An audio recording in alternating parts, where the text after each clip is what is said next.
Shalom Bapak Ibu sekalian. Puji Tuhan, kita jumpa lagi dalam sharing firman Tuhan pada saat ini. Saya percaya kita semua dalam keadaan sehat, berkemenangan di dalam Tuhan. Puji Tuhan. Sharing firman Tuhan terambil di dalam Yohanes 3 ayat yang ke-16, satu ayat yang firman Tuhan yang tidak asing lagi buat kita. Mungkin juga sudah menjadi ayat hafalan. Kita akan mendengar dan akan kita dengar dan baca bersama-sama. Karena demikianlah Allah mengasihi dunia ini, sehingga Ia telah mengaruniakan anaknya yang tunggal, supaya barang siapa yang percaya kepadanya tidak binasa, melainkan beroleh hidup yang kekal. Bapak Ibu sekalian, ayat ini sudah luar biasa dikenal seluruh dunia, dikenal oleh orang-orang percaya, bahkan orang-orang juga yang tidak percaya kepada Tuhan, di mana ayat ini menggambarkan kasih Bapa yang luar biasa, yang telah mengaruniakan anaknya yang tunggal, yaitu Yesus, untuk datang lahir di Bethlehem, untuk memerdekakan umat manusia dari dosa. Semua didasari oleh kasih. Bapak Ibu sekalian, kita mempunyai teladan contoh yang luar biasa, yaitu Raja kita Yesus Kristus, di mana Dia sudah memberikan contoh kepada kita bagaimana tentang kasih ini. Saudaraku yang kekasih, di dalam kehidupan kita, pengiringan kita kepada Tuhan, apapun yang kita lakukan, pekerjaan apapun yang kita kerjakan, pengorbanan apapun yang kita berikan, tetapi kalau tidak didasari oleh kasih, seperti gong yang nyaring bunyinya. Bahkan di dalam 1 Korintus 13 ayat 3 di sana dicatat bahwa dan sekalipun aku membagi-bagikan segala sesuatu yang ada padaku, bahkan menyerahkan tubuhku untuk dibakar, tetapi jika aku tidak mempunyai kasih, sedikit pun tidak ada faedahnya bagiku. Jadi luar biasa, semuanya harus didasari oleh kasih.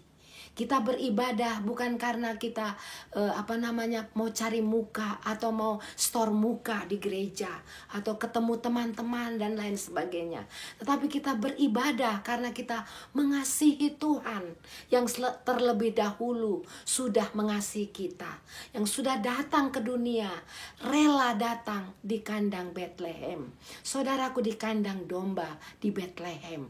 Saudaraku yang kekasih, bagaimana kasih ini sungguh harus melekat dalam kehidupan kita. Firman Tuhan mencatat, saudaraku, di dalam kasih tidak ada ketakutan. Jadi kalau kita kasih kita, saudaraku, penuh, sempurna. Di dalam kasih tidak ada ketakutan. Kasih yang sempurna melenyapkan ketakutan. Sebab ketakutan mengandung hukuman. Dan barang siapa takut, tidak sempurna kasihnya, saudaraku. 1 Yohanes 4 ayat 18 di sana dicatat. Jadi kalau kasih kita belum sempurna, kita seringkali takut, saudaraku. Tapi kalau kasih kita sempurna, maka hilang ketakutan kita. Saudaraku, bagaimana saudaraku kita harus menghidupi ini kasih? Seperti Tuhan telah mengasihi manusia, kita juga harus mengasihi sesama kita. Mengasihi sesama kita, mencintai sesama manusia, saudaraku. Dikatakan firman Tuhan dalam Yohanes 4 ayat 20. Kalau tidak mengasihi saudara, itu namanya pendusta. Saudara, tidak boleh. Berarti kita tidak boleh membenci, harus mengasihi. Mungkin kita dibenci, disakiti, saudara, dikecewakan, tapi kita harus tetap mengasihi. Karena itu sudah menjadi pribadi daripada Tuhan, saudaraku. Dan bagaimana, saudara? Apakah orang yang dikasihi Tuhan, lalu Tuhan tidak biarkan saja, tidak memandang atau tidak mengamat-amati. Di dalam Ibrani 12 ayat yang ke-6 dikatakan, karena Tuhan menghajar orang yang dikasihinya, dan ia menyesah orang yang diakuinya sebagai anak. Walaupun kita dikasihi Tuhan, Tuhan seringkali menghajar kita, mengingatkan kita kalau kita sedang tidak ada di jalan Tuhan. Supaya apa kita dihajar? Supaya kita kembali kepada jalan Tuhan, saudaraku. Dengan penuh kasih, Tuhan Yesus menghajar kita supaya kita tetap ada di jalan Tuhan. Hari-hari ini, saudara yang kekasih, bulan yang Desember, bulan yang luar biasa, di mana kasih Tuhan dicurahkan bagi umat manusia.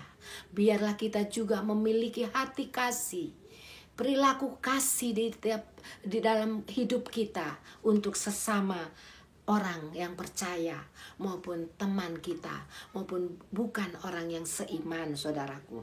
Dan dikatakan di dalam Wahyu 3 ayat 19, barang siapa kukasihi kutegur dan kuhajar, sebab itu relakanlah hatimu, saudaraku.